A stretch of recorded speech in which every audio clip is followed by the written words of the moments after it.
Hi everyone. Well, here we are. It's 2024. The year is 2024. Can you believe it? I'm actually very excited for it. I'm always excited as a new year comes into existence, because I think there's a lot of I've learned in the 23, and I'm going to try to apply some of that wisdom to the next year. But maybe you are too.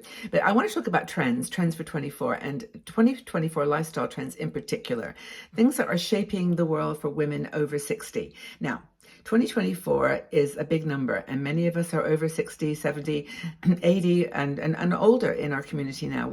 I've been doing this now for 10, 11 years. So many of you started with me in your 60s and now in your 70s.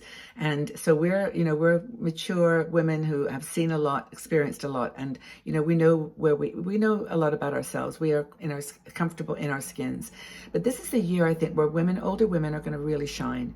I just have this feeling that there's a lot of support now for a conversation which is changing the narrative about aging, changing the narrative about stereotypes for older women. And there's a lot of beautiful women, both in the public eye and also just in the the general public, like here at 60andMe, who are actually stepping up and saying, look, this is no more of this stereotype about we're not strong enough, we're not smart enough, we're not technology savvy enough, we're not resilient enough, we're invisible. It's just not the case anymore. Older women are out there rocking the world, and they're doing some very cool things.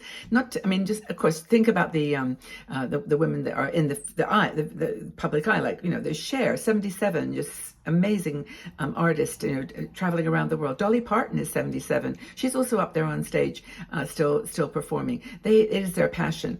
And then there's of course people in their 70s and 80s doing amazing, work in science, technology. Yeah, we've got a lot of women doing incredible things, and we have got some trends, I think, that are going to support us and are going to give us just the sense of acceptance and relevance, that we are relevant, that we are important in these turbulent times, because they are turbulent, they're rough seas, and we're all here to help each other. But it starts, I think, with some redefinitions of beauty, and how, as older women, maybe as we get older, we just don't care anymore, that we just really wear makeup or we don't wear makeup, and we just, we're enjoying making the choice for ourselves. One second. Excuse me. I had to clear my throat there. But anyway, so beauty. I think there's a big push in general in the beauty industry, and that is about the focus on skincare rather than on makeup. And I think there's going to be some really big developments in this search for makeup that's going to make your skin more moisturized, more tighter, in the places that you want it to be tight, and just good for your skin. There's, creations all the time. Hydration, of course, moisturizing is the big thing. And I think that even now you'll see this. A lot of the lines that historically have only worked on with makeup to cover it and to hide the beauty, flaws, as they would call them, and to focus on that, to make that their selling point, to make you look younger. That's going to change, and it's going to make you look more beautiful, or make you look healthy or happy. It's really appreciating the unique needs of the older skin. I think with that, it's going to go this focus on organic and natural products, and I think that can actually go in a crazy direction too, because I think brands know what keywords, buzzwords, like hyaluronic acid or niacinamide or peptides, or they'll throw all these words at you because that's kind of what what it is. But I think generally the focus on organic, cruelty-free, organic products that are made naturally. Brands are starting to reveal their ingredients. And not that was always the case, but you might need a magnifying glass to read them. But on the back of these products now, you'll see the ingredients, and the ones that, if you don't want alcohol in your products, you can see if there's alcohol in that product. Brands are having to own up. They're having to be a little bit more responsible and own up. There are also going to be some, I might call them gimmicks, because I'm not into these at all. Every time someone sends me a message saying, would you like to try our new LED therapy device, I always say no, because I don't think that at my age, at 75, there's going to be a lot that I've already taken care of my skin. I feel happy. I'm happy with my skin. I know I've got wrinkles all over the place, but I don't want to try these products. But a lot of people will. Now, don't forget, we're in our 60s. There's a lot of people in their 50s who are struggling, because in when you're 50 or you're even early 60s, your currency is your beauty. And that makes, and I know it's a ridiculous statement to say, but it's so true. I mean, I'm at peace with that you get more attention, you'll get more recognition if you are a beautiful person, if you look good. So I just think, I mean, maybe there's going to be more modified facelifts and modified Botox and those types of things that are not so dramatic, like surgeries that can be done with these new technologies, these personalized skincare apps and therapy units, these blue and red lights and whatever. But I think that beauty's got a long way to go. Second thing is fashion. I think that fashion brands are definitely expanding their range of marketing messaging to include plus size, not so perfect bodies, and older women. I think they've begun to realize that we're just buying the young people stuff in bigger sizes. That we actually do love style and trends, and we like new, not so much trends, but like new things. We like to see new clothes and put together in different ways. We love accessorizing. We love, just looking, in our view, beautiful and fashionable. So I think there's going to be a much more focused style revolution for older women. We're going to see that in 2024, I hope, and I think we will. Also focusing on this sort of elegance and culture and bohemian all together, that there's a new trend with the older woman consumer. Also sustainable and ethical choices in how the products are made, where they're made, what happens in the factory where these things are put together. There's so much conversation, I know, about certain brands where there's concern about how people are treated.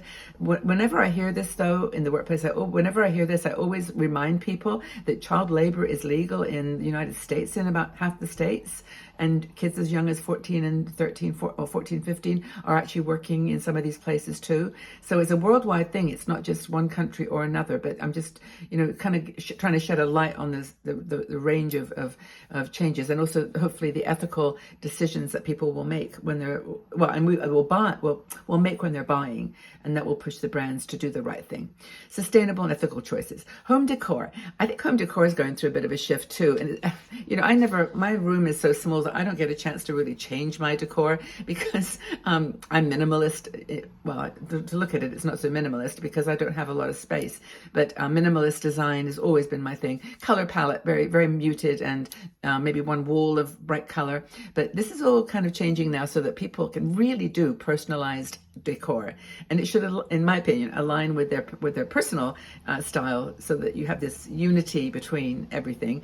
But I think that this the decor move towards minimalism and natural products, more personalized, is the way to go. And of course, you've got so many apps now where you can just show them your room and say, what shall I do? Where should I put my sofa? How should I do this? And it makes it fun. It makes it like a fun game. So I think that's going to be the increase of personalized features in our decor. I think in general, the cultural shifts, I think there's going to be media representation for older women in a completely different way. How many of you have seen that video? It's called The Joyride. It's with the three older women. People tell me I look like one of the women in that ad. I don't know, 20 years from now. But she's she's an older woman, but she's, these three ladies are in their, 80s, and they get on the little scooter, or little snow sled seats and go down the hill, and it's, media representation of older women is changing. I think we've got some, like for example, Grace and Frankie. What's the one? Golden Bachelor.